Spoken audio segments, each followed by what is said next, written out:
Here, he got his first ever World Cup win. Suits the zeroing completed, and wind conditions, it's about the best they've had so far this season. But being a mountain resort, Mike, as the heat builds up, as we get towards midday, the wind does.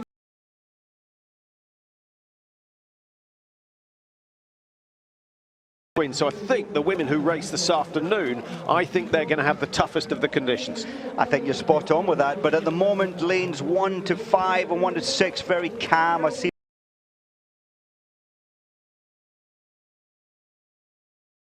see that the flags are fluttering a little.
Kind of planned with his coach to be at his best for the World Champs, so I'm hoping he's going to be better than last week, but not really expecting anything than better than, say, top 65, which will only be 1 minute 50, 1 minute 45 off the fastest, so it's still great racing. Well, let's hope for a good result from Scott. You might have seen Lavi Lund and Grosegger are the last two away, so they'll give race some sort of life. I don't think they're going to challenge for the win. Again, the top names have decided to go in Group 1 and 2. All those, I suspect all those that were entitled to have gone for Group 1. Simon Schemp might going 38. Yeah, he's what, 2 out of 3 wins here. Was it last year? So he had the he's win a man last year. yeah, he got two wins here out of the 3 races. So Simon Schempp, Anton Shapulin, 2 names to watch out for. Shapulin of the 2 is on slightly better form, but Schempp suddenly comes to form and then he's devastatingly good. Yeah, incredible. Remember last year he was 74th in Östersund at this time last year. Came down here. It was World Cup 3 last time, and of course he won this one by 15 seconds. World Championships held here, what was it, 2001? I think that was the last time the Finns have won here before. We haven't really seen them since then. And actually, I was looking at the dates. That's almost exactly the same time that the Finnish cross-country skiers started to fade away after the scandal of the 2001 World Championships. It was indeed, and you're right, Porunen won here the individual race. In fact, Russia was winning back then. Rostotsev took the sprint, he took the pursuit as well in 2001, and you know, it's been a long time since we've seen Russia 1 and 2 on a podium, and I think we'll be seeing a lot of that this year, as we saw in Östersund last week. Eric Lesser, there's so many can win this race today. I believe he's one of them. Yeah, I think Lesser's better chances in the head-to-head. He's the sort of guy who has the mentality for racing pursuits and mass starts. That's where generally his best results are. And that's an interesting one as well, isn't it? Why are some people good at the head-to-head? It's really the 6 inches between the ears that makes the difference. It is. If you're starting number 20 in a pursuit, you've got nothing to lose. So you're absolutely right. It changes the head because the pressure's off. You've got nothing to lose, so you care less and you shoot better. We often see that.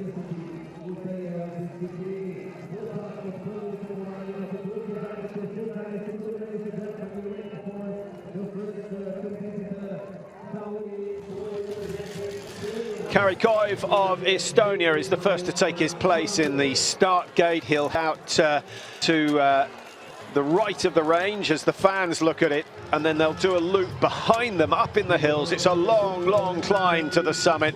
It's broken many a skier before. We'll see how they cope today. Early season still. Would you say this is a tougher course than Östersund? I would say overall no, because you're getting these little recoveries regular. In Östersund you had these brutal climbs and you couldn't get any recovery, any breathing until just prior to the range.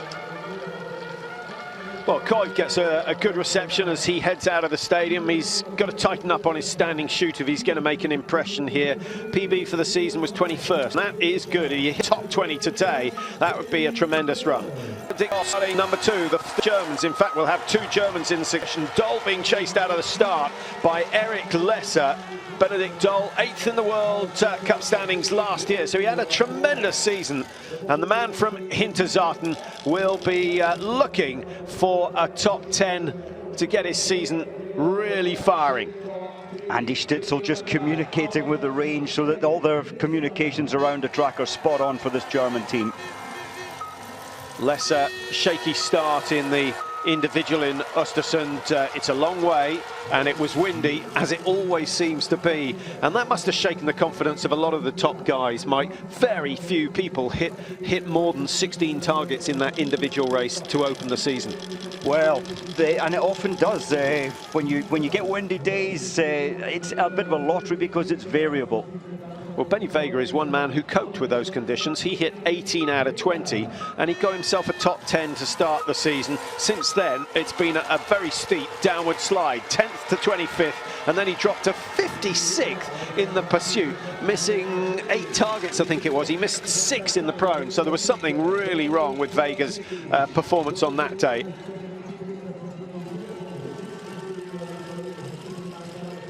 Dominic Vindisch. He's fast, bases himself in Antolz, where we will be heading after the Christmas break. You just feel the way he started there, Patrick. I know everybody starts fast to get them up to speed, but Vindisch must believe today he has a real chance for a podium. The way he's skiing, if he hits 10, I think he's got a strong chance for a podium. Yeah, he was 6th in the last sprint and he hit 10 out of 10. And with the conditions we've got at the moment, it's a safe bet to say that unless your name is Fourcade or, I was going to say Johannes Boe, maybe we should look at the Russians as well, but there are only 2 or 3 athletes, Mike, who can miss a target and still have any chance of winning. So it's odds on that it needs a 10 out of 10 to win. Very much, I think so. On this track, you've got limited fractions where you can pull back time.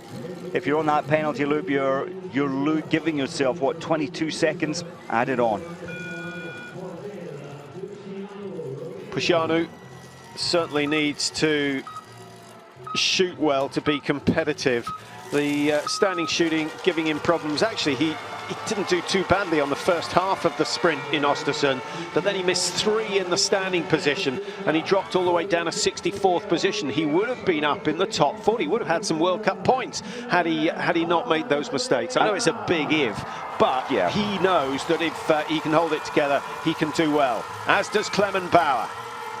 I would love to see Clement Bauer hit 10 out of 10 and really show us what he can give to biathlon. He knows he's capable. It's just about hitting the targets.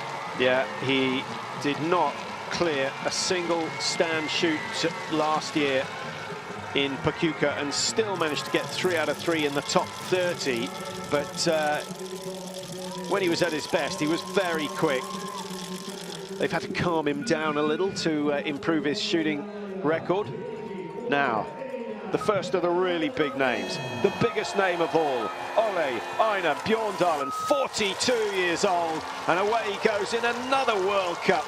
I haven't actually got the stats for how many World Cups he's done, but 318, maybe 319. It's incredible. Yeah. I'm just thinking back to the World Champs 2001. It was the only World Champs where he performed less well. Yes, he came second in the mass start, that famous fight against his main rival, Poiré, where Bjørndalen fell. First time I've ever seen him fall in a race. I think he had a couple of falls that season. Lost his confidence on the downhills. Bjørndalen was the other one who was unbeatable out on the tracks unless there was a technical downhill. He was very shaky. It astonished me that someone who'd spent so many years on snow didn't work on the downhill aspect of it.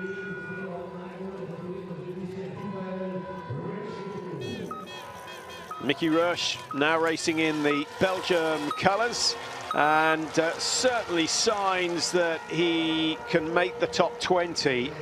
Again, just needs to tighten up on the standing shoot, and then he'll be in a good position. You mentioned Mickey Roche. Interesting where, you know, the only one man from the nation, and he's got a very big backup team with his own waxing truck which travels around, and yeah, you really do need such a big backup. Masseurs, waxers, yeah, it's astonishing. He's done well to raise that sort of support. Someone believes in him. Tim Burke, many people believe in him, and they know that a top 3 is just around the corner.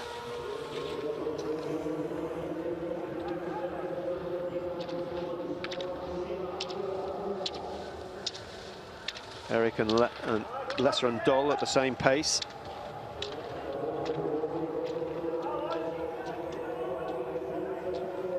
Now, this looks like a determined start from Benny Vega. How's the time going to be? 4:39, the fastest at the moment.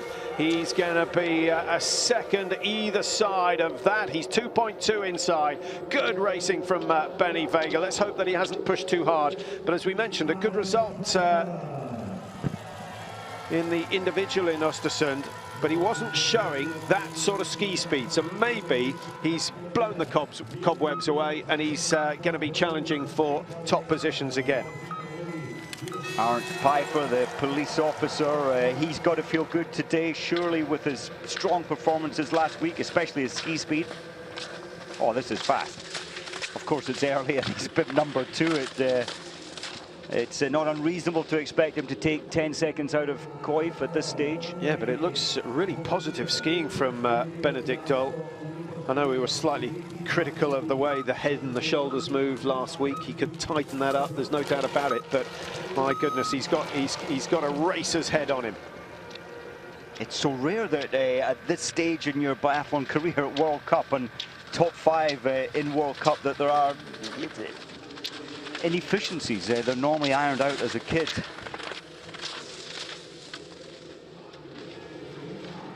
Okay, think any classics? Halvard Hannevold was always one that you looked at him and you thought, why on earth does he do that? But actually, if you look at it now, the way Halvard used to take the uphills with the feet about 2 meters apart, that's what people are starting to do now. So you could say he was ahead of his time. He was ahead of his time. we maybe, I think you said a London bus would go through there, but it was his style, and it was very, very fast. He saw something that the coaches weren't seeing.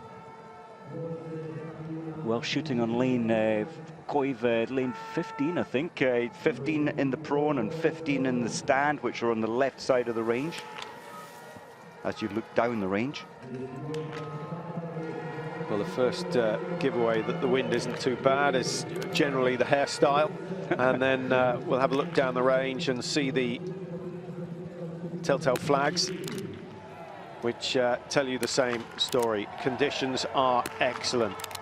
No mistakes so far from Benedikt Doll. It's a sprint, therefore you cannot waste 5-6 seconds on that first round, and he doesn't. That's good, clean shooting, not rushed, but nice and rhythmical, and he's got the result that he wanted. 8 minutes, the clock, what's it going to be, about 8:07, 8:08? A little bit quicker, 8:06 for Benedikt Doll. He's flying, he's setting a decent time, and that will put pressure on some of the big names coming later on.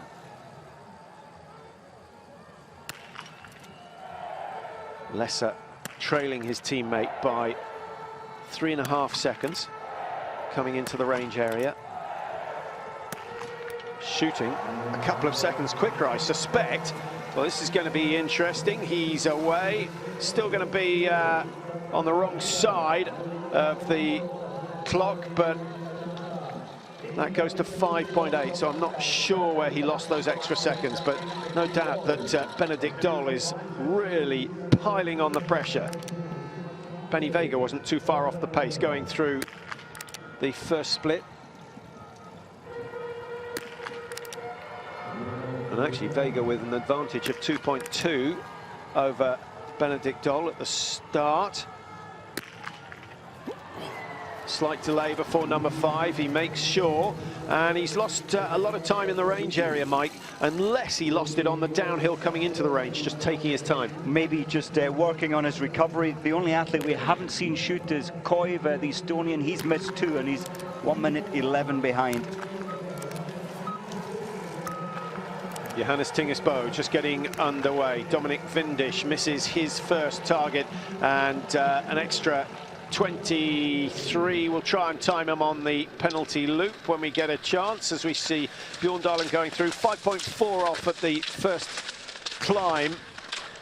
I think he'll be happy with that. He'll have been given the times, and we know he starts a little slower now. At 42-year-old, maybe that's his strategy, but I think he'll hold that pace and improve on it. Now, do you think he's got to the stage where he's relying on the big names making mistakes for him to be able to come through and win? Do you think he can develop a way of winning outright, even with the likes of Fourcade and Boe going well? I think the only way that he can assure that a victory is with faster shooting. He needs to hit. So many are going to hit today. There's going to be 60 people shoot 1 or less today. I think we'll see 20 shooting the perfect shot and then 30 missing 1. So it's such a high standard. He can't afford to miss, and he has to shoot fast. Clement Bauer. This is the one that he wants to do well in terms of the World Cups, in front of his home crowd. Slightly off the pace, I think there, some 10 seconds. On the first climb. First climb, trailing yeah. Vega. It was 10 seconds off. 10.6, so... Whoa. Well, we're not going to see many pro shoots quicker than that, and he's made up a lot of time. Fantastic shooting, crowd loving that one. And now they are going to be treated to something else from Uliana Bjorndalen. Bjorndalen 5.5 seconds behind at the first split. He's got to shoot quickly, as Mike said. 3 out of 3 so far. Can he clean 5 out of 5 to keep himself in the race? He can, and that's not bad at all. How fast was that? Yeah, he's almost... he's not made back the whole deficit, He was 7 seconds off coming into the range. Look at that, 2.5. So he's gained 5 seconds on the likes of Dole. Needs to do the same in the stand. And now he has Yevgeny Garanichev right on his heel.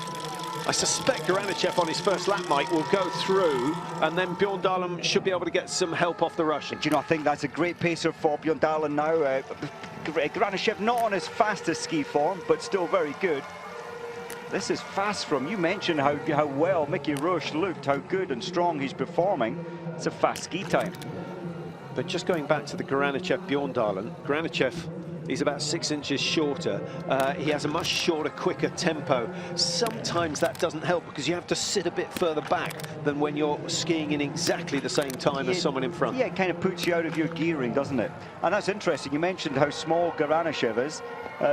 Interesting to see his hobbies are volleyball. He must have springy legs. This is fast from Tim Burke. You always need one short man on a volleyball team. What's he called? The libero, I think he is. Now, Tim Burke. His prone shoot has been well above 90% so far this year. Bettered, not by many, but he has been bettered by Bailey, who's hit 94% in the prone. Well, that drops below the 90% mark now for Tim Burke. That's a careless shoot. Suddenly his race is gone. But you have to risk losing it to win it in this sprint event. And that is something that Anton Chapulin will certainly do. 3 wins in his career have come from these tracks in Pokljuka. Can he make it 4 today? And of course, if you get a good race in today's sprint, you're set up for a fantastic weekend.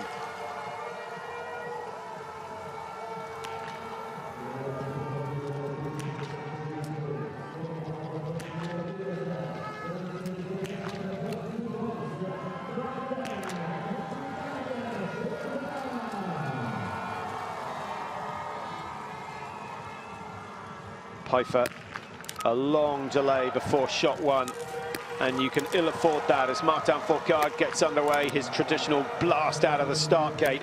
He'll be there or thereabouts on the first split. We'll try and bring that to you, Eden, if we don't see it on the screen. A miss from Pfeiffer, it's slow, it's inaccurate, and suddenly he finds himself trailing certainly 3 of his teammates.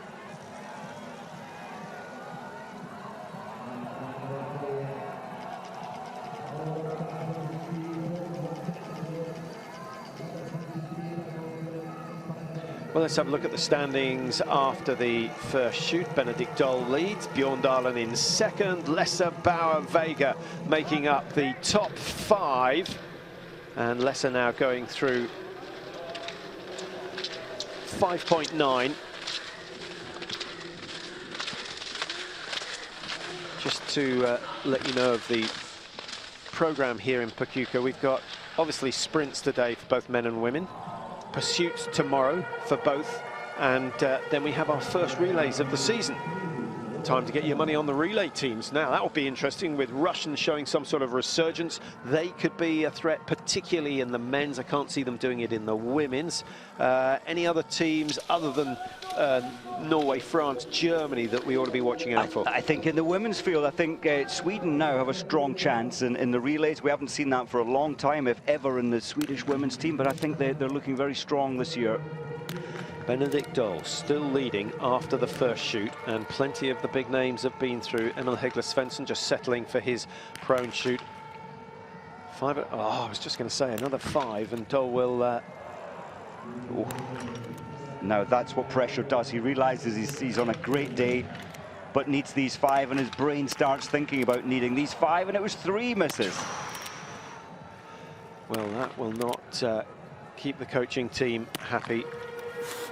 Svensson, he's at least 3 seconds down on Bjorn Dahlem, so we're looking at a time of around 8:12, maybe a little bit slower. No, 8:12 exactly from Svensson, and he finds himself 5.9. Now, if he can leave the range after the second shoot 5.9 behind, we might see the Svensson of old. As we said, Mike, his last win here in 2014. It's hard to believe, the great name Svensson. He's lost his way a little, the confidence lost at the Olympics, but but I think he's back this season.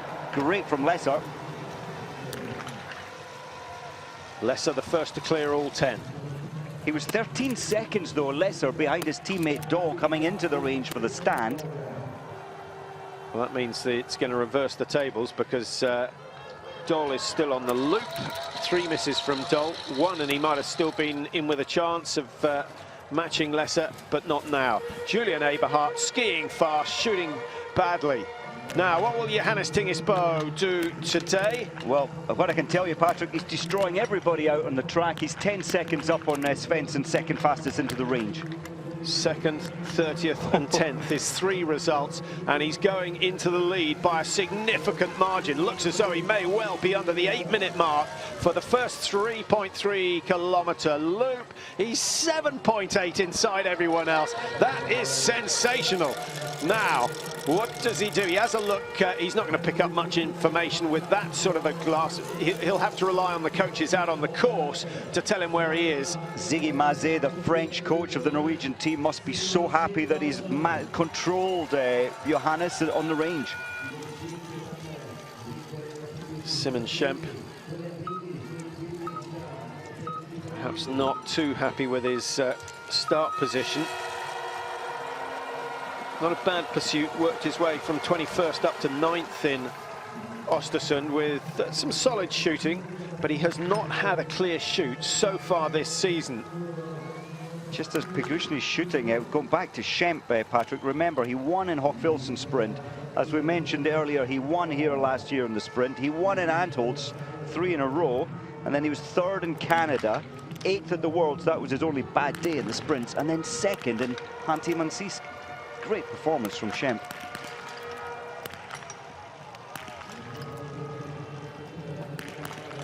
And if it wasn't for Martin Fourcade, he would have had a crystal globe.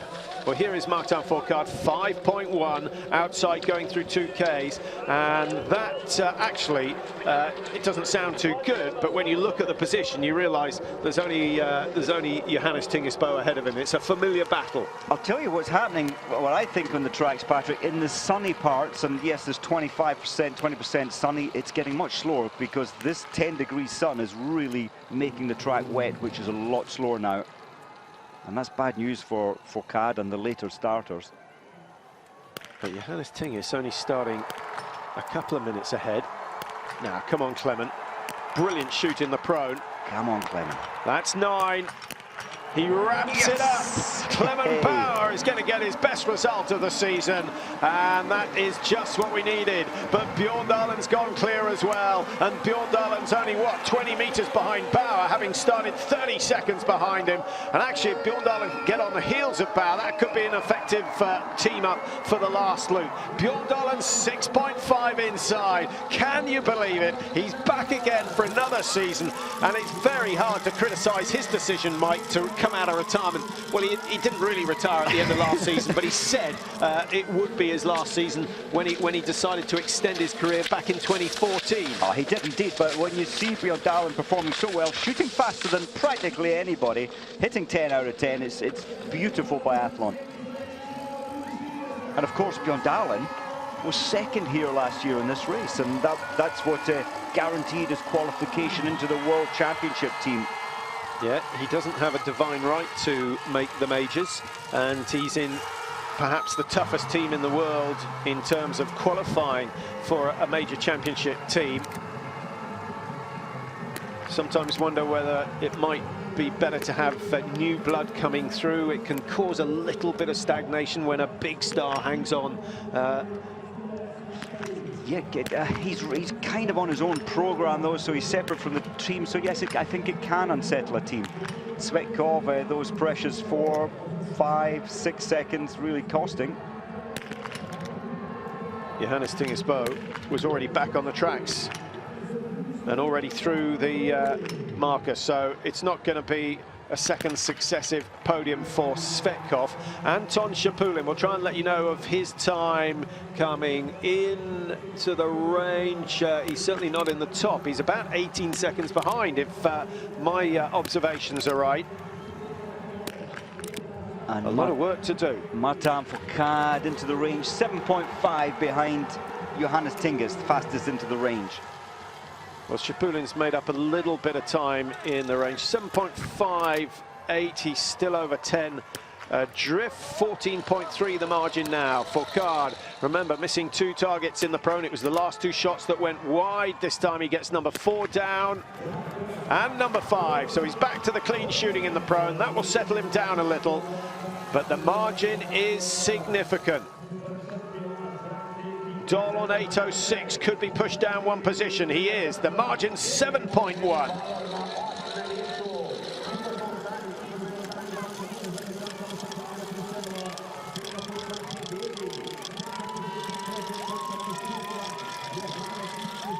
Now, Mike, I don't know what your feeling is, but I certainly feel that the women's tour is more competitive than it's ever been. I think we're going to see consistently different winners up on the podium, and the men's seem to be a little bit closer. There's some very familiar names up there, but everyone seems to be bunching up at the top in terms of ski speed. Very much. The ski speed is the biggest single improvement. As we saw in Östersund, the field are tightening up and becoming much closer on the skis. 16.16 has already gone, so a win for Bailey unlikely. 5 out of 5 will boost his confidence for the rest of the weekend. He's got it, and Bailey gets a rare clear shoot. That is that's going to be some good medicine for him, I think.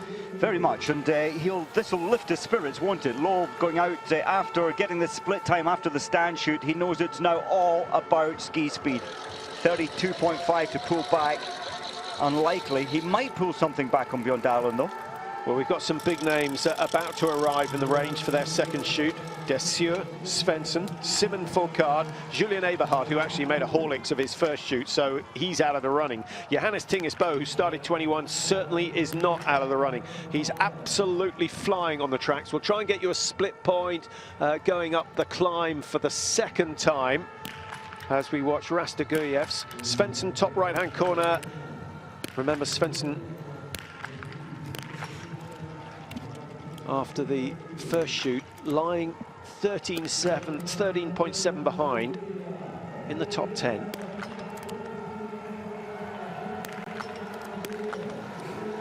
Good shooting. He needed it. He needed it. That will be a little bit of a boost as we see Eric Lesser set the pace, 23.44. And I'm not sure that's going to win. I'm pretty sure it's not going to win, but it's still a very, very good run indeed. 23.31 the winning time in Östersund over the 10K. Different tracks, different snow, I know, but just to give you some sort of idea. Benedict Doll 44 behind, and it all went wrong on that second shoot. 3 penalties, only 44 seconds behind, so he skied very well. Skied wonderfully well, as he was in Östersund. Hey, I think this could be a Svensson day. Of course, it depends on how Johannes Boe gets on, or am I being too positive? He's 7 seconds behind. No, I think he can do it. I think he can pull 7 back off Bjørndalen on the last 3.3 Ks. Well, he's not going to win if this man clears 5. No. Can anybody win if this man hits 5? I don't think so. Can he hit 5? That's the question. Looks like he can for me. Oh, fast and accurate. It would be lovely to see the fall of shot of those 5 rounds. That was reflex shooting at its best. It's what Mazé's been working on with Johannes Boe, and everyone else now can race for second, because surely, having had a 7-second lead over Fourcade after the first shoot, Johannes Boe is on his way to his first win of the season. I think so. Is he beatable? Unlikely. Even Martin Fourcade shooting fast, hitting 5. He's got a real chase on his hands. Now, Fourcade is good when he's on the chase, Mike, but how close does he have to be to Johannes to have a chance? What do you think? Can he make up 3 or 4? I think he could make up 5. 6 seconds. If we've seen any weakness from Johannes it's been his last lap, which hasn't exactly been explosive. So maybe still he's got something to learn in terms of the pacing, and that might be an opportunity for Fourcade, who's still in there with a shout. But in the pursuit, Johannes Boe, he did set the fastest final lap, but I know that's different. He was chasing in a pursuit. So after the second shoot, Boe, Bjørndalen, Lesser, Svensson, Bauer, Bailey. All the bees are in there. Lucas Hoffer now. It's not been a good season with the rifles so far. 7:39. Ski speed looks okay. We'll get a rundown. We'll try and find his first split. He's up in the top 5, only 10 seconds off the leaders. Well, that's another 5, 6, 7. Oh, just unsettled. Make that 32. Make that 52. Oh, disaster. Yeah. What's going on? He was out of sorts there. He wasn't comfortable. He tried to bring it right, but it didn't come back. Well done, Clinton Bauer. Yeah, as he gets the shooting right, his ski speed is not quite there. He has given it everything today. Bjorn Dahlen takes the lead away from Lesser. Well, that is astonishing. Great skiing from Uliana Bjorn Dahlen. 23:43, the new lead time. The margins aren't huge, but Norway lead Germany at the moment in the finish area. Bjorn Dahlen, I'm not sure he'll know about Johannes Boe quite yet. The margin between them, 11 seconds at the start of that last lap. And we'll get another split at, what is it, about 8.6 kilometers. We'll try and let you know how Johannes Tingis is getting on when he goes through that point as we watch Goranichev. Goranichev, remember, skiing with Bjorn Dahlen on his last lap.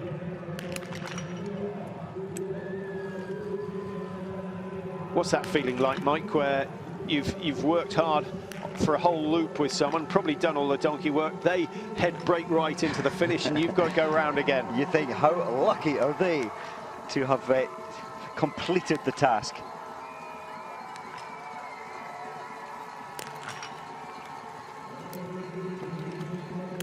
Dominic Landertinger, back end of Group 1, comes from Hochfilzen, so I don't have to tell you what his highlight of this season is going to be, or his main focus. Whether it becomes a highlight, we're not sure yet, but it would be nice to see. Always nice when the host nation do well at the championships. It is. Landy was just being a little careful there, I felt, and which allowed him to miss 2. Rush, you said it earlier, how well he's performing this season. He's skiing very fast, but missing a couple today. 39.1 for Rush. In fact, missing 1, of course. No, yeah, just 1 in the pro, and the standing shoot was okay, but I saw his spirits sink when he missed that shot in the pro, because he knows he's not fast enough to compete with a miss. But nice to see him racing hard. I think his team will be encouraged by what they've seen so far. They know that when he has a perfect day on the range, he's going to be in the top 20, big names. And because he's outside the top 25 in the World Cup rankings, he has to work for his place at the Olympics. That's what he's doing this season. Now, Martin Fourcade, I can tell you, has picked up the pace, and he has matched Johannes Boe through to the beginning of this last shoot. This is astonishing. Remember, he's never won here. 16:04. Oh my goodness. 14 seconds to make it through to the finish. And Johannes Tingis, well, we thought he was going to win it. I'm sure he thinks he's going to win it. But when he knows that Martin Fourcade has gone clear and he's right on his tail, the margins are small. Oh, half a second in it. The Norwegian team need to work very, very fast and get the message out to Johannes Tingis.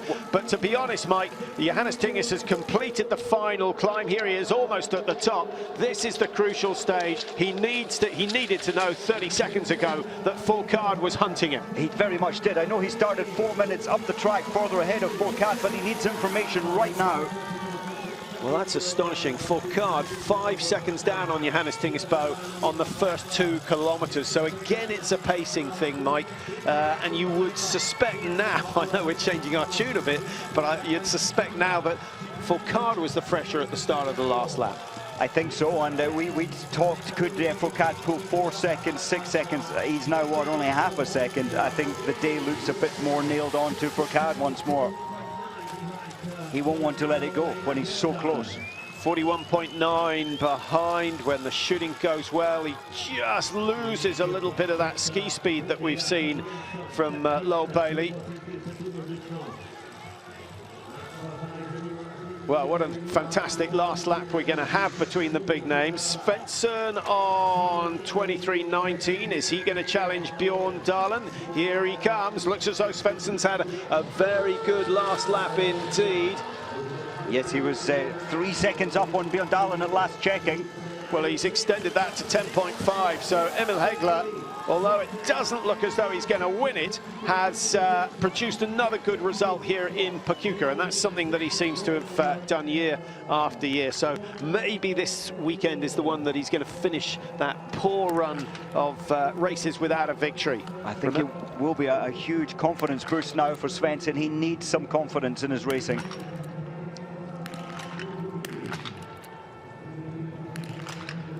Yeah, it must be difficult when you've been the world #1. He had a season where he could hardly do anything wrong. I was thinking last night, Mike, where it started to turn for Svensson.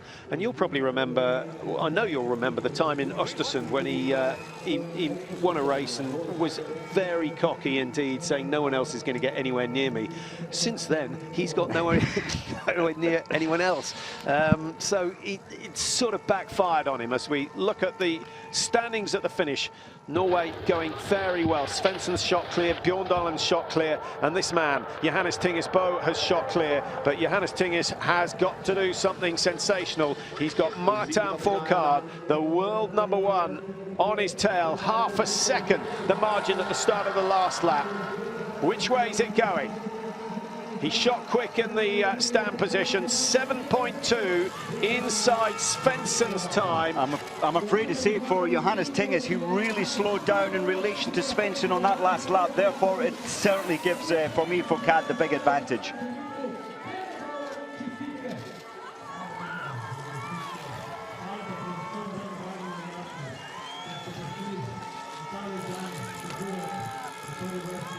Well, you know what, Mike?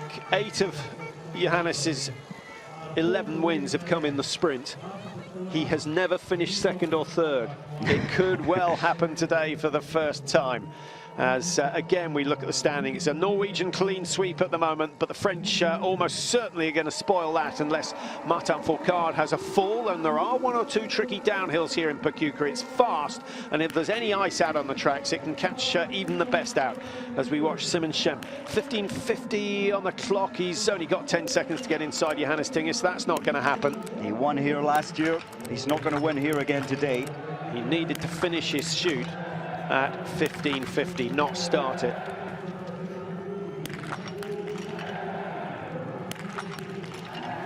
It's good biathlon though. Surely it'll be a top 6, top 5 maybe. Šepulin only 4.1 outside, having shot clear, so it's another good race for him. Now that's a sort of margin that if he's got anything left in the tank, he can attack from, Mike. He's a good, strong finisher, isn't he? Well, he's got a fantastic sprint. We've seen that many times.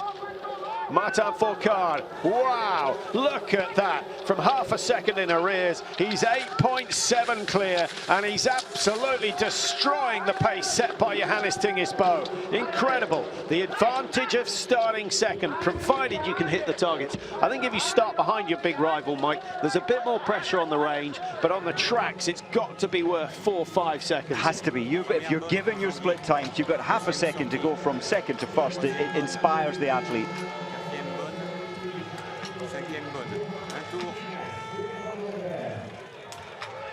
Well, that's the information that, from the French team that gets sent out onto the track. There's Andy Stitzel, a German coach on the track. And all the information is available to the coaches with the computers all around the track. The split times are instant. Lucas Hofer, another man who hasn't won since the 2014 season, but with 2 misses on the prone, he's got at least, well, he's going to be so far behind, you wouldn't fancy his chances of winning in the pursuit. Just looking on the track, Patrick, we saw Fourcade come through at 8.7 up. Well, just behind him, Šepulin's gone through 12.8 behind. I think Šepulin has a chance to move from third into second, but he needs to find 4 seconds on Johannes Boe, and I think he'll achieve just that. From 8.7 to 12.2, you were spot on with your analysis of the speed of Johannes Boe, struggling in the closing stages. And when you're 5 seconds up on Fourcade at 2 kilometers, you begin to wonder whether you've started a little bit too quick. Well, and that's if Johannes Boe has got any weakness, it's his spirit, his enthusiasm, which you need in an athlete, but you need to control that on lap 1. If you put too much out, we saw him setting the fastest times by a long margin on lap 1, it really stuffs you up. It takes a little bit out of your spark for the all-important final lap. Well, you know who he reminds me of in terms of British skiing is Andy Musgrave. That sort of uncontrollable enthusiasm. And only now is Andy Musgrave starting to get it under control. As we see Shapulin coming in, watch the clock, 23.25 he was after, just misses out. He's taken 3 seconds off Boe, but not enough. I thought he would take 4, but not enough. And Fourcade on his way in, last 50 metres. I think he knows the day belongs to him. Fabulous last lap, 13.7. So he's taken 14 seconds, what's that, 120 metres or so out of Johannes Boe. That is remarkable. And they all know it, they know the sport inside out, that he's almost untouchable. There's still a... Wow, that is incredible. There's still Labe Lund out to even start yet, and he's fast. 4 races, Mike, 3 wins, unless something miraculous happens with those starting a bit later on. There are 1 or 2 good athletes starting later, but no one, I don't think, who can match Martin Fourcade with a performance like that. He's looking and acting as though he knows this one is in the bag. 23.11, the current leading time. Boe's pushed down a second. Shapulin still on the podium, so keeps his good record here in Pokljuka. Svensson misses out on this occasion.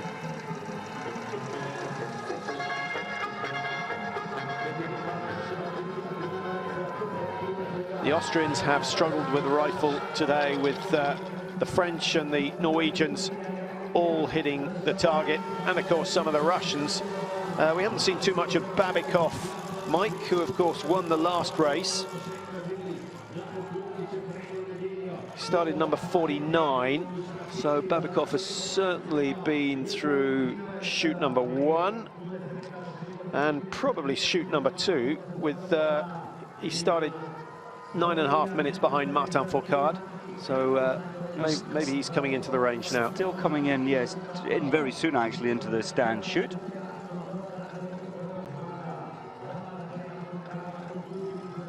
As I say, the fast skier, Labe Lund, starting 103, not started yet, set the second fastest ski time in the pursuit competition in Östersund. If he hits 10 out of 10, he could be the only man to challenge Fourcade. So he'll hand his skis back to the Rossignol crew, and that's got to be another bonus in the bag for another World Cup win, if it turns out to be that way. Well, here's the man we were after, Anton Babikov, 57th, 7th and 1st, his 3 results so far this year. He's hit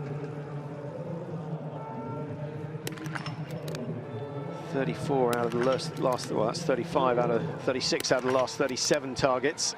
Surprisingly 36 seconds behind into the range. But a great position for the pursuit if he gets 5. He does get 5, and he's still going to be some 30 seconds behind, but he started, what, 41 seconds behind Martin Fourcade in the last pursuit, and he still beat him. Hey, anything's possible, and that's what he'll be thinking. Well, that's a very dynamic bit of free skate from Krijma, and 36 seconds with a clear chute. He knew that a good ski would get him a respectable result, and you know what, Mike, this is going to set up a tremendous pursuit tomorrow. The time's so close in those leading groups. Well, now, is Fourcade going to be more dangerous with a 10-second lead in a pursuit than he was with a 41-second lead? I think he'll feel the pressure given what happened last week. Who wouldn't feel the pressure? We just saw Kretschmar, you mentioned him coming in just previously. He went from 38th to 7th in the pursuit up in Östersund by hitting 20 out of 20. just also thinking, you know, Dora lives at altitude, the Swiss athlete, many of the athletes who live at altitude, you see a little spike in the performance here. We're at 1400 meters. It does have, it's like top of Ben Nevis. You do feel the lack of air up there. Yeah, and it does have a slight impact. Yeah, I was thinking whether that was the other reason that Fourcade traditionally hasn't done so well. Antolz isn't his prime spot either. So yeah, I was wondering the same. Rastaguyev's a sorry tale, 0-4, 4 laps of the penalty loop. That's an extra 600 meters. That would take it out of you alone. Simon Schempp, 29.5 behind, despite hitting all the targets. And it is very, very tight indeed. But everyone's been outclassed again by Martin Fourcade. A devastating final lap. Well, there you see the margins. 13.7 seconds between first and second. And then it's a whole lot tighter than that. Schapulin in third, Svensson, Schempp, Bjorndalen just being pushed down a 6 by Simon Schempp. Eric Lesser, the second of the Germans on the score sheet today. Mickey Rush still 13th. Good run by him. My goodness, that would have been tremendous if he'd hit all 10. One miss from Mickey Rush, and it came in the prone chute, so that was a careless one. I think I'm right in saying that Rush has had 2 victories in his racing career, but that's when he used to race for Germany. Now he's grabbed hold of his Belgian passport and represented Belgium the last 2 or 3 years.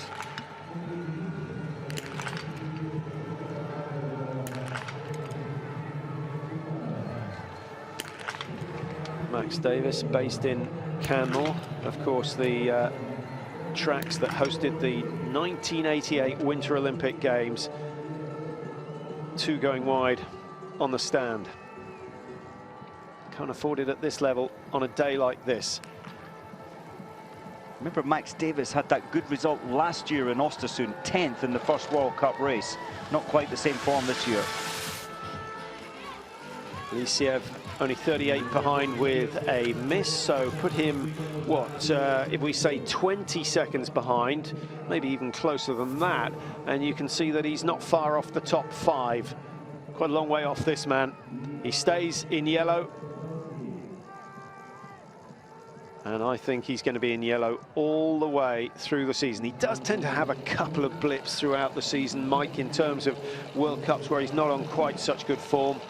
But he's looked very solid so far. He'll be furious with himself that he missed out on 3 wins in Östersund. He will. And that's what makes, I think, Fourcade so good. He's programmed himself to accept only excellence, and if he has a bad day that isn't excellent, you're almost guaranteed the next time he races is excellent. Well, that's been a feature of Bjorndalen's career as well, responding to a bad result with a brilliant one.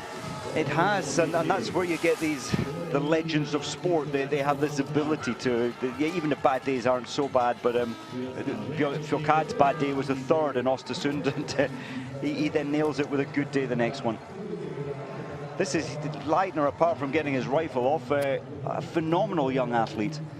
A great find, a great developed athlete from Austria, only, what, 20-year-old.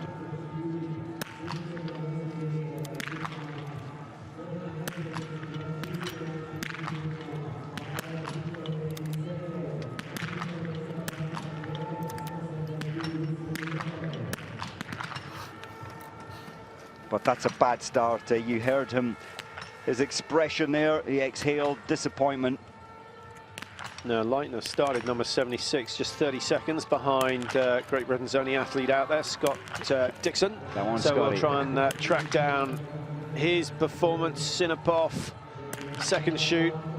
Oh, it's all gone horribly wrong at the end. The first 8 were great, and then he's added 300 meters to his total distance. It's a 10K race, so 300 meters, it's another 3%. It is a massive penalty. Not quite as big as it is in the individual, where they add a minute. And hence that is the event that the better marksmen tend to excel at.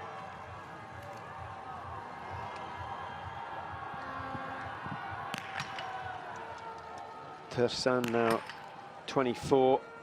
Only got a 75% hit rate in the Prones so far this year. Hasn't made any World Cup points. Really needed 10 out of 10 to do that. And with 2 misses early on, he's in danger of missing out on a position in the pursuit. Well, it's sometimes not home advantage, eh, when the World Cups come to your hometown or your home nation, and I think the pressure felt there from Rock. Scott, you mentioned Scott, he's missed 1, he's 1:11 off the pace, so he's skiing much, much better today. He has to take some heart from that, but he needs to get 5 in the stand. Yeah, he needs to keep the margin under 2 minutes to have any chance of getting into the top 60 for a pursuit start. Normally, the margin is around, what was it last week, 2:36 in the women's, 2:27 or something in the men's, between 1 and 60. This course, traditionally, you're looking at 1:50 to 2 minutes. It's always an easier course to stay with the best. We said that earlier. So, yeah, 1:55, and you're not in the top 60 today. Pokljuka, the second to last Norwegian starter. They've got Henrik Lund starts 103.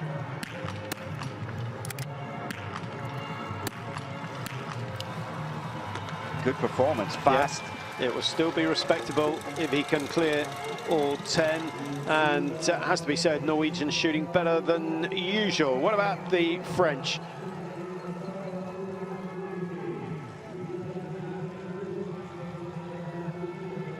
Well, Cloud showed his strength at Junior World Championships with, what, 2 gold medals.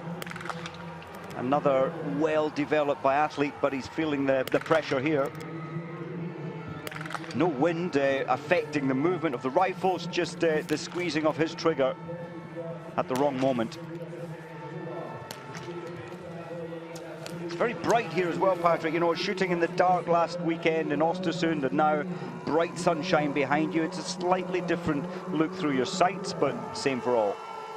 Not much change since we last saw the top 10. Only 8 of them going clear. I'd be surprised if all 10 didn't have the perfect shoot. Eliseev skiing well, Simoneda shooting fast, skiing well. Further down, plenty of clear shoots. You, Mike, were predicting 20 perfect scores today. We can't be far off that already. I think you're right. 1, 2, I'll just, oh, so many after the first shoot, but that's a normal. Dora could add his name to the list of those with full marks on the range. 17 so far out of 64 after the 2 shoots have hit the perfect score. Dora missing 3 in the last shoot of the pursuit on Sunday. He's done better than that, but still needed that 10th target,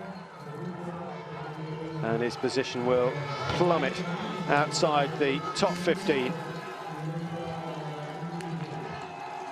Still Martin Fourcade leading, and that is unlikely to change.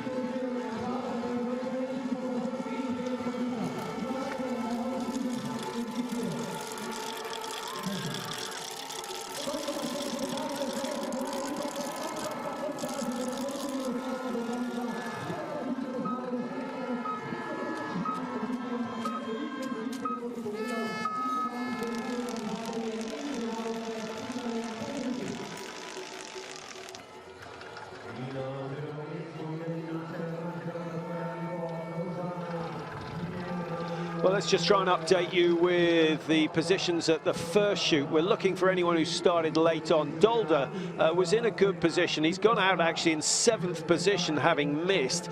That might suggest that the conditions are actually getting a little bit quicker, because you wouldn't expect Dora to be within 12 seconds, having done a penalty loop. Had he gone clear, he would have been ahead of Johannes Boe, and that certainly is unusual. Quentin Fillon-Maillet, he's still got, what, 15 seconds to get inside Johannes Boe. This is not a bad performance.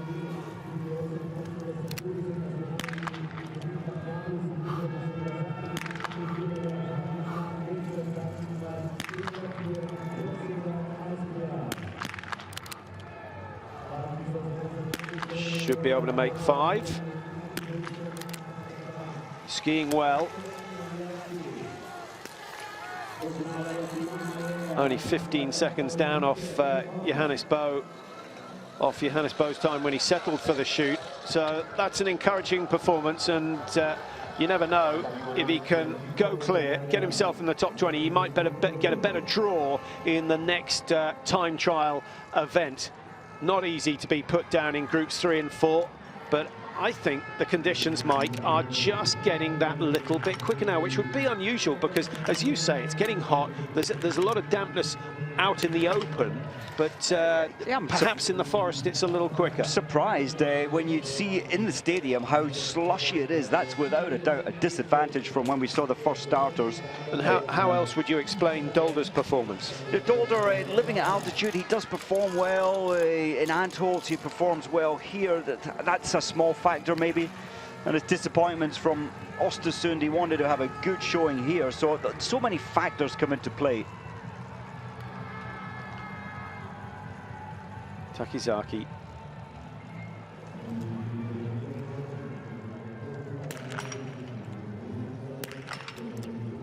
His teammate Komanoki, starting number 92. Well, that's a nice performance. Very good. Well, he'll take a lot of credit from that. Good, stable performance. Hopefully, it'll give him a top 60 start tomorrow.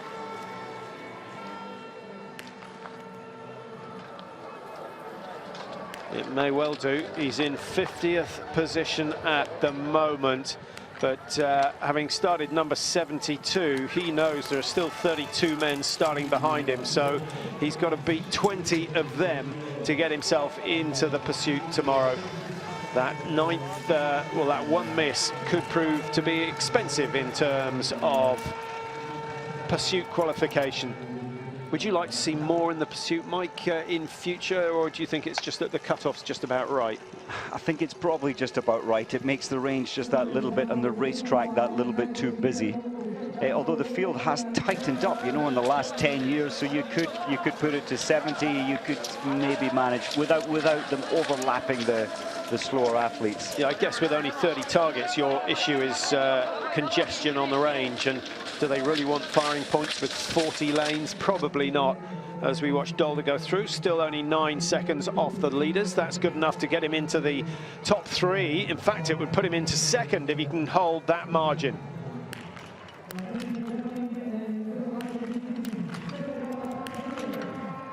Yuri. Now, is this Chopin or is it Chopin? Chopin, I think, with the raised up foresight, the raised up rear sight. Chopin. For this time of year only. Well, his hobbies are gaming. Well, that's something that a lot of the athletes get up to. Kill the time. There's a lot of downtime.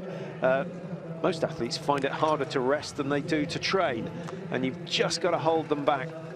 Mark Kirchner doesn't look too happy with the way things have gone, but Simon Schemp's certainly improving.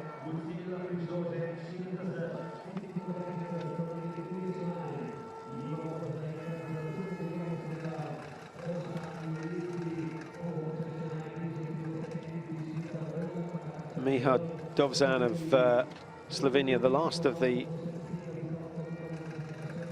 locals to hit the tracks. Just wondering why the crowd have gone a little bit quiet. I think most of them heading to the beer tent. They know that the race is pretty much won. Matthias Dorfer, but to be fair, they need to hang around to see what Dolder does, because Dolder is skiing very, very fast indeed. Could be the best Swiss result we've seen for a while if he can stay clean. Bjørntegard starting late for Norway, number 81. Look at Matthias Dorfer. We've seen him a couple of times before. I saw him at the first ever Youth Olympic Games, and he was winning medals there, many medals, and maturing well in the sport.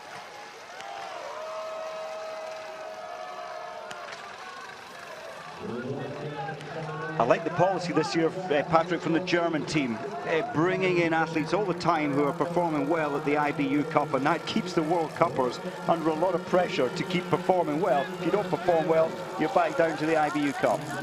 Yeah, and Dora, that's outstanding. He's only a second behind Anton Shipulin after that first shoot, and he lost most of that, in fact, probably lost more than that in the range. He took his time. It was a sensible shoot, so there's no doubt that he's covering the ground pretty rapidly. Roland Lessing for Estonia.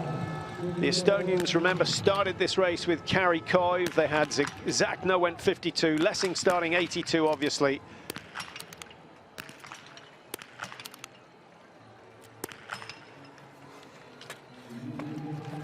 Well, it's unusual for an athlete to go for the same target twice, Mike. Generally, when you've missed, you move on just in case there's a fault with that target. And psychologically as well, you just want to move on from that mistake you've made. But what a pity for Lessing and Estonia. Had he got that target, he would have been, what, some 45 seconds behind. Well, here are some shots of Martin Fourcade as he comes in. Of course, he's got the quickest time. No one else is looking anywhere near it.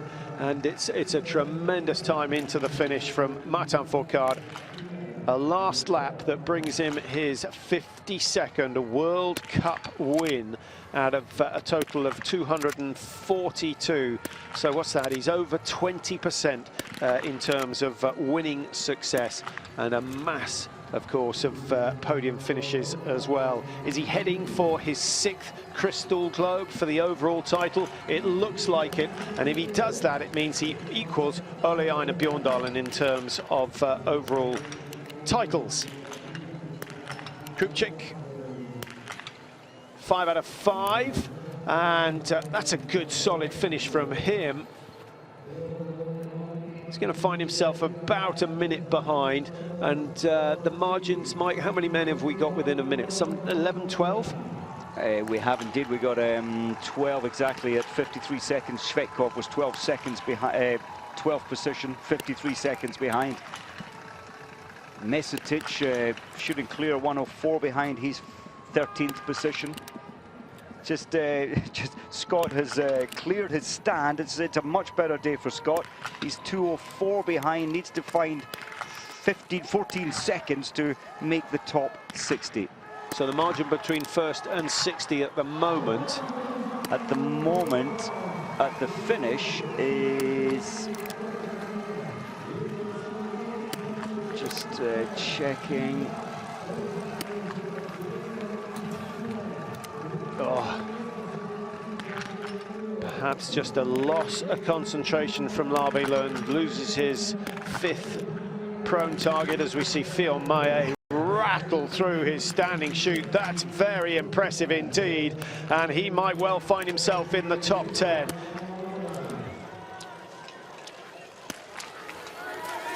Well, to be honest, Mike, I know it is a warm day, but having a look at these tracks, I don't think they're losing too much time, if at any time at all. 11.5 outside. Phil Maye, if he can do what Martin Fourcade did on the last lap, he could well find himself in the top 2. Well, he's really in a brilliant position to fight now. He is. There's Gus Feiner, the Austrian coach, looking for the last of his athletes. Do you think you need to have been a world-class biathlete to make a world-class coach?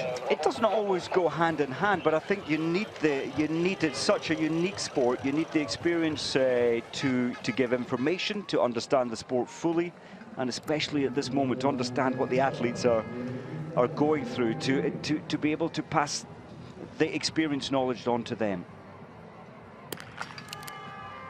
Of course, Gus Feiner was looking for Felix Leitner coming in, having just been in, I should say.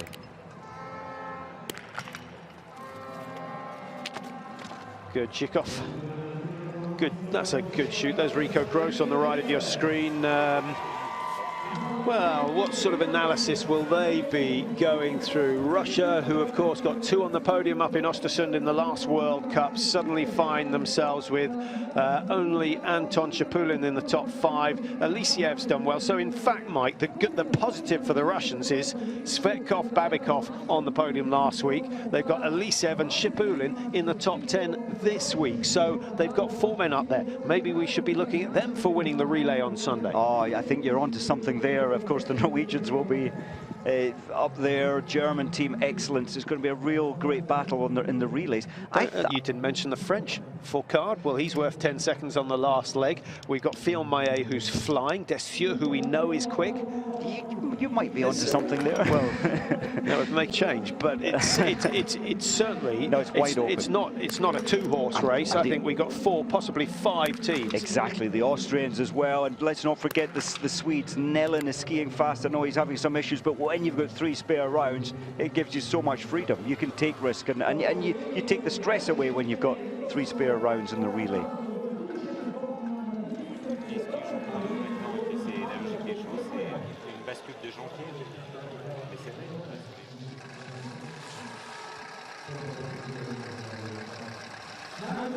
Leitner with those 2 misses early on, I think that will have taken it out of him in terms of spirit. And 1:39 the margin. He's still going to go through into the top 60, so he gets a run out tomorrow. Karnikov. See, this isn't far off the pace either. What's going on? Well, I'm not sure. Labe Lund's just gone through the 2 kilometer, right? The second fastest ski time last week. He's 13 seconds off Johannes Boe's time, who I know went maybe too fast. But so turn that to 6 seconds. I don't know. Have a look how wet it is, though. See, it's very warm now. It's about 12 degrees air temperature. But it was so cold overnight that the tracks were rock solid earlier on. And that takes a long time to disappear. It's not as if they're up to their ankles in snow. I know the surface is just that little bit wetter. And in the wood, the temperature's still pretty cool. Yeah, it's well shaded. There's very little variation in the woods, if not a little icy where so many have skied. And actually, when you have everyone skiing up the same hill in the same line, you get a little ridge in the middle, and it means the ski glides away from you that much faster. That can be advantageous with everyone doing the same loop. I'm with you, and look at the athletes riding on that little smooth patch in the middle, because it's getting deeper out as the ski's there, as you get the compressions now.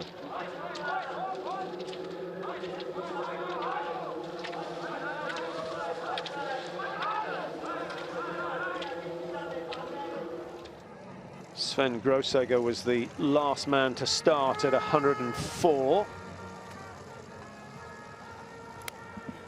Best of the late starters after the first shoot.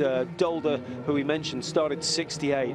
Dorfer started 97. He's up in the top 12 after the first shoot. So this is a big, big moment for him. Can he bring his junior success to senior level? There's your answer. Yes, he can. He can. And it's nerves really that usually get the better of those sort of athletes. So that's a fantastic marker. Does that show us what's going to happen in the women's race? Because the Germans bringing in a couple of new names in the women's team. Denise Herrmann, the cross-country skier, she won an IBU World Cup, and I love this policy. If they do well at IBU Cup, quickly bring them into the World Cup. And that's what we're seeing with Matti Dorfer. Too quickly to the World Cup? It's an experience, isn't it? And often you see a talented young athlete going into a World Cup. They don't know what it's all about. They're themselves, so the pressure is almost off in a sense. And then you see the first day good, but often the second day not so good. Well, top of the world again.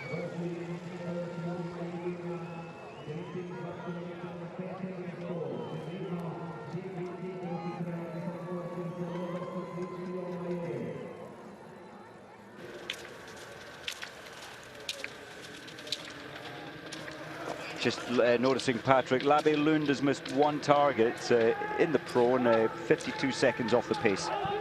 Well, Fion-Maillet is the second of the skiers on your screen, and we're interested to see how he has gone. As you can see, he's hit all 10, and the time, 25.2. He's still in 5th position, and he pushes Bjorn Dahlen down to 6, and that's brilliant from the French. Obviously, they've got number 1 at the moment.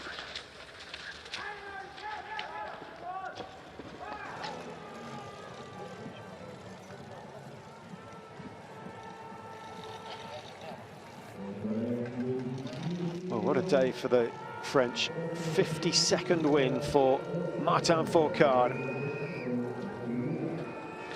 He's denied Johannes Boe, who's shot clear, and Johannes leading after the first shoot.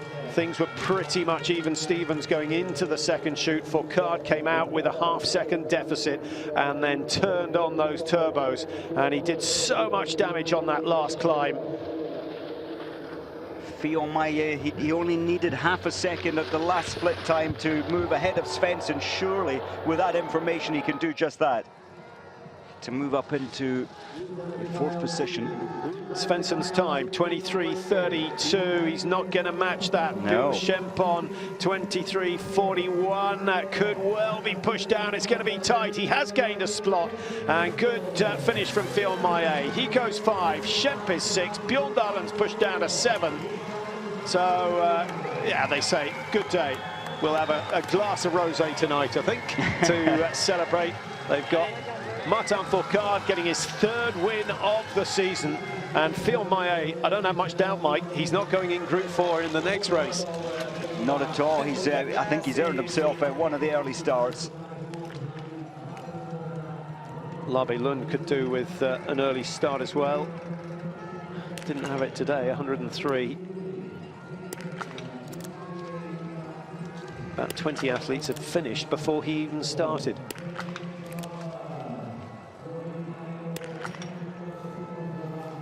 I think his performance today not so good, Patrick, but remember the last day in Östersund he went from bib number 58 at the start of the pursuit all the way up to 19th. Now that's a lot of traffic, and he only missed 1 out of 20. He likes more of the pursuits.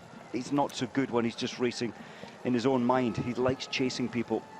But when he starts the pursuit, he's nearly always at the back. So he's in that position to gain. There's no pressure, there's no expectation. And that shows the mentality of biathlon. And you know, a good psychologist could create, I'm quite sure, in his mind, some situations that he can control that pressure. Samuelsson, the young Swede who we highlighted last weekend, he's actually got himself in the top 30 again, so more World Cup points for him. We're going to track his progress. It would be nice to see. We need a couple of Swedes in the top 25 of the World Cup standings. Yes, keeps it alive. And of course Lindström, we haven't seen an awful lot of Lindström today.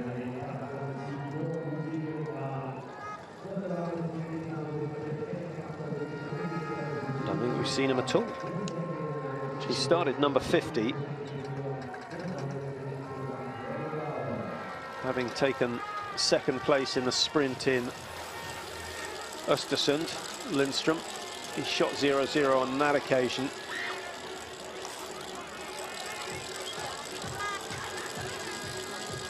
Gurzikov, his job is done. Slovenians, I think, will be pretty happy. Clement Bauer's put in a fine race. We'll try and track him as we watch Matti Dorfer. Now, this has been a good run so far for Dorfer. Just losing a bit of ski speed, I think, starting to fade in the closing stages. You'd probably expect that from him. New to the Senior World Cup Tour, but he's shown us his potential. He's only 23. And actually, this is his very first World Cup, so if he gets top 30, that's fantastic. Yes, Lindström, of course, not well, and Sternesson took his place today. Well, apologies for being a little bit slow on that news. Nothing coming through earlier on. And the team doctor can pull someone out of the race at the latter stage. Is never easy to step in when you've gone to bed thinking you're not doing anything in the morning. No, you need 2 hours, and it needs to be a medical. So that's clearly he had intentions to start, but just not feeling well this morning. So 9 out of 10 of those on the front sheet of the results with the perfect score. Alisiev has flown round, only 38 seconds off the pace, having missed 1 target. Again, Shapulin with a tremendous run here in Pokljuka. 3 years ago, of course, getting 2 wins and a 2nd place. He's back on the podium, Shapulin. Watch out for him in tomorrow's pursuit. Johannes Boe must have thought he had it. Johannes Tingis a half-second lead after the second shoot. He shot incredibly fast in the prone and the stand, but the pacing wasn't quite right. Too much energy used on that first lap. He didn't have much to give on the final 3 points.